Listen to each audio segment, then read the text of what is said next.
Hello and welcome to Lab 5, Falling Slinky.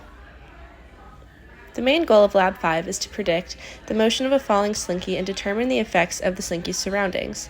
To accomplish this, we will use the tracker software to model the observed position data and GlowScript to create a computational model that will create predicted position data. We will then compare these two data sets to analyze whether the bottom of the slinky remains stationary. So for a quick preview of results, the slinky does remain mostly stationary. And then for systems versus surroundings, our system will be the slinky, and then the surroundings are everything else, including and on Earth. So for the fundamental physics concepts used, first up we have Newton's second law, which states that the change in momentum is equal to the net force applied to the system. From this, we can derive both the velocity and position update formulas. Next up, gravitational and slinky force. The slinky force is equal to the tension and is equal to the opposite of the force of gravity. And here are these two equations. And finally, we have drag, which is the resistance force due to the air around the slinky. So here we're going to see the video of the slinky falling. And you can see that the bottom of the slinky does remain stationary up until the top touches it.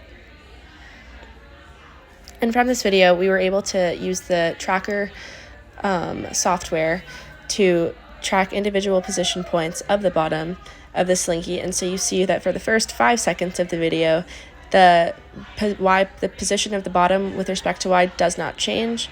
And then once the top of the slinky collides with the bottom, that's when it finally starts moving downward. Additionally, for our initial conditions, our mass is 0.2 kilograms. The initial position is the 0 vector, and our initial velocity is also the 0 vector. So next up, we're going to look at our GlowScript computational model.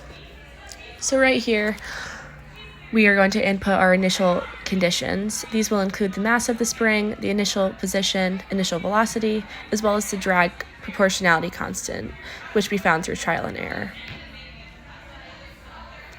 Now this part is analyzing the slinky while the bottom is stationary. Here, the net force is equal to 0 and consists of the sum of the force of gravity and the force of tension due to the slinky. We will also use the momentum principle to apply the velocity update and position update formula to the system.